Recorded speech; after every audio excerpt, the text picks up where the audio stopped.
Françaises, Français, nous voilà ensemble au rendez-vous de notre pays et de notre avenir. Les événements de ces dernières semaines dans l'Hexagone et Outre-mer ont profondément troublé la nation. Ils ont mêlé des revendications légitimes et un enchaînement de violences inadmissibles. Et je veux vous le dire d'emblée, ces violences ne bénéficieront d'aucune indulgence. Nous avons tous vu le jeu des opportunistes qui ont essayé de profiter des colères sincères pour les dévoyer. Nous avons tous vu les irresponsables politiques dont le seul projet était de bousculer la République, cherchant le désordre et l'anarchie. Aucune colère ne justifie qu'on s'attaque à un policier, à un gendarme, qu'on dégrade un commerce ou des bâtiments publics. Notre liberté n'existe que parce que chacun peut exprimer ses opinions, que d'autres peuvent ne pas les partager sans que personne n'ait à avoir peur de ses désaccords. Quand la violence se déchaîne, la liberté cesse. C'est donc désormais le calme et l'ordre républicain qui doivent régner. Nous y mettrons tous les moyens, car rien ne se construira de durable tant qu'on aura des craintes pour la paix civile. J'ai donné en ce sens au gouvernement les instructions les plus rigoureuses. Mais au début de tout cela, je n'oublie pas qu'il y a une colère, une indignation. Et cette indignation, beaucoup d'entre nous, beaucoup de Français peuvent la partager. Et celle-là, je ne veux pas la réduire aux comportements inacceptables que je viens de dénoncer. Ce fut d'abord la colère contre une taxe, et le Premier ministre a apporté une réponse en annulant et en supprimant toutes les augmentations prévues pour le début d'année prochaine. Mais cette colère est plus profonde. Je la ressens comme juste à bien des égards, et elle peut être notre chance. C'est celle du couple de salariés qui ne finit pas le mois et se lève chaque jour tôt et revient tard pour aller travailler loin. C'est celle de la mère de famille, célibataire, veuve ou divorcée, qui ne vit même plus, qui n'a pas les moyens de faire garder les enfants et d'améliorer ses fins de mois, et n'a plus d'espoir. Je les ai vues, ces femmes de courage, pour la première fois disant cette détresse, sur tant de ronds-points. C'est celle des retraités modestes, qui ont contribué toute leur vie et souvent aident à la fois parents et enfants et ne s'en sortent pas. C'est celle des plus fragiles, des personnes en situation de handicap dont la place dans la société n'est pas encore assez reconnue. Leur détresse ne date pas d'hier. Mais nous avions fini lâchement par nous y habituer. Et au fond, tout se passait comme s'ils étaient oubliés, effacés. Ce sont 40 années de malaise qui ressurgissent.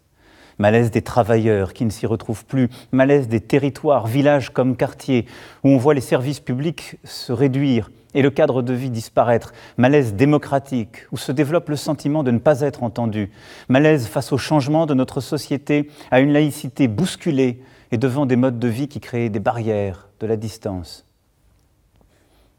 Cela vient de très loin, mais c'est là, maintenant. Sans doute n'avons-nous pas su depuis 1 an et demi y apporter une réponse suffisamment rapide et forte. Je prends ma part de cette responsabilité.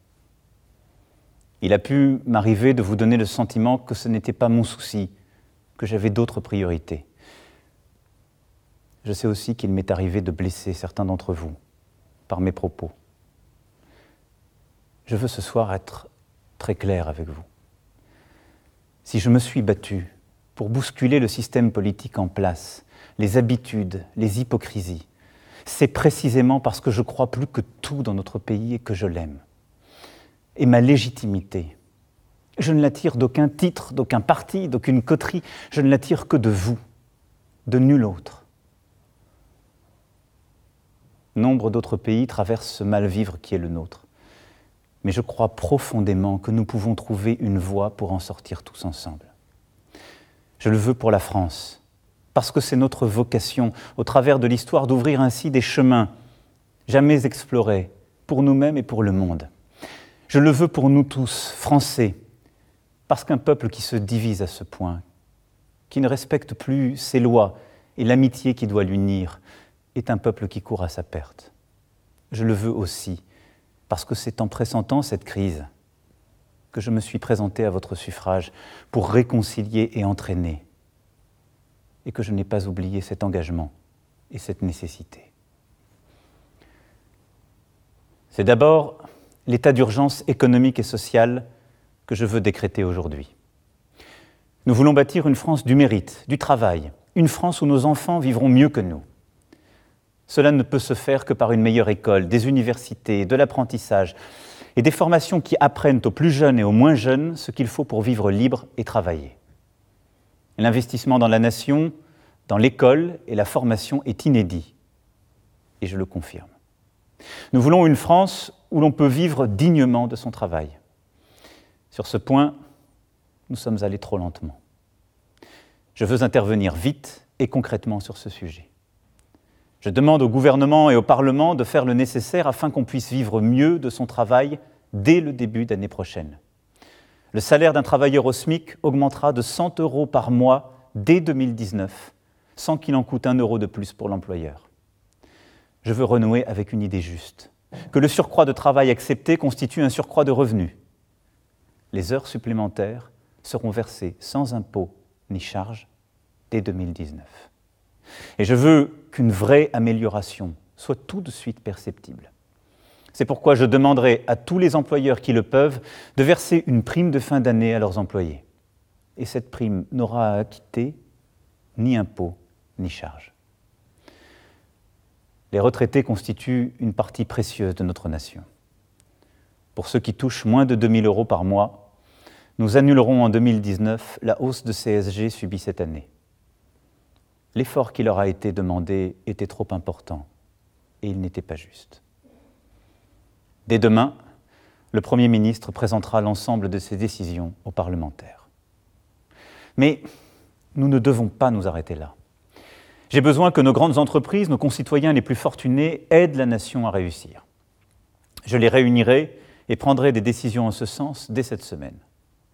Je sais que certains voudraient, dans ce contexte, que je revienne sur la réforme de l'impôt sur la fortune. Mais pendant près de 40 ans, il a existé. Vivions-nous mieux durant cette période? Les plus riches partaient et notre pays s'affaiblissait. Conformément aux engagements pris devant vous, cet impôt a été supprimé pour ceux qui investissent dans notre économie et donc aident à créer des emplois. Et il a été maintenu au contraire pour ceux qui ont une fortune immobilière. Revenir en arrière nous affaiblirait alors même que nous sommes en train de recréer des emplois dans tous les secteurs. Cependant, le gouvernement et le Parlement devront aller plus loin pour mettre fin aux avantages indus et aux évasions fiscales. Le dirigeant d'une entreprise française doit payer ses impôts en France. Et les grandes entreprises qui y font du profit doivent y payer l'impôt. C'est la simple justice. Vous le voyez, nous répondrons à l'urgence économique et sociale par des mesures fortes, par des baisses d'impôts plus rapides, par une meilleure maîtrise des dépenses, plutôt que par des reculs. J'entends que le gouvernement poursuive l'ambition des transformations de notre pays que le peuple a choisi il y a maintenant 18 mois. Nous avons devant nous à conduire une réforme profonde de l'État, de l'indemnisation du chômage et des retraites. Elles sont indispensables. Nous voulons des règles plus justes, plus simples, plus claires et qui récompensent ceux qui travaillent. Mais aujourd'hui, c'est aussi avec notre projet collectif que nous devons renouer, pour la France et pour l'Europe. C'est pourquoi le débat national annoncé doit être beaucoup plus large. Pour cela, nous devons avant toute chose assumer tous ensemble tous nos devoirs. Le devoir de produire pour pouvoir redistribuer, le devoir d'apprendre pour être un citoyen libre, le devoir de changer pour tenir compte de l'urgence de notre dette climatique et budgétaire. Pour réussir, nous devons nous rassembler et aborder ensemble toutes les questions essentielles à la nation. Je veux que soient posées les questions qui touchent à la représentation, la possibilité de voir les courants d'opinion mieux entendus dans leur diversité, une loi électorale plus juste, la prise en compte du vote blanc, et même que soient admis à participer au débat des citoyens n'appartenant pas à des partis. Je veux que soit posée la question de l'équilibre de notre fiscalité, pour qu'elle permette à la fois la justice et l'efficacité du pays. Je veux que soit posée la question de notre quotidien, pour faire face au changement climatique, se loger, se déplacer, se chauffer. Et les bonnes solutions émergeront aussi du terrain. Je veux que soit posée la question de l'organisation de l'État, de la manière dont il est gouverné et administré, depuis Paris, sans doute trop centralisé depuis des décennies, et la question du service public dans tous nos territoires. Je veux aussi que nous mettions d'accord la nation avec elle-même sur ce qu'est son identité profonde, que nous abordions la question de l'immigration. Il nous faut l'affronter. Ces changements de fond, qui demandent une réflexion profonde et partagée, imposent un débat sans précédent. Il devra se dérouler au niveau national. Dans nos institutions, chacun y aura sa part. Gouvernement, assemblée, partenaires sociaux et associatifs. Vous y aurez votre part. Je veux en assurer moi-même la coordination, en recevoir les avis, pour rendre ainsi le pouls vivant de notre pays. Mais un tel débat n'est pas seulement affaire de représentants institutionnels. Il doit se dérouler aussi partout sur le terrain. Et il est des interlocuteurs naturels des citoyens qui doivent en recevoir les demandes et s'en faire les relais. Ce sont les maires. Ils portent la République sur le terrain. C'est pourquoi je rencontrerai moi-même les maires de France, région par région, pour bâtir le socle de notre nouveau contrat pour la nation. Nous ne reprendrons pas le cours normal de nos vies, comme trop souvent par le passé dans des crises semblables, sans que rien n'ait été vraiment compris et sans que rien n'ait changé. Nous sommes à un moment historique pour notre pays. Par le dialogue, le respect, l'engagement, nous réussirons. Nous sommes à la tâche et je reviendrai m'exprimer devant vous pour vous rendre compte. Mon seul souci, c'est vous. Mon seul combat, c'est pour vous. Notre seule bataille, c'est pour la France. Vive la République. Vive la France.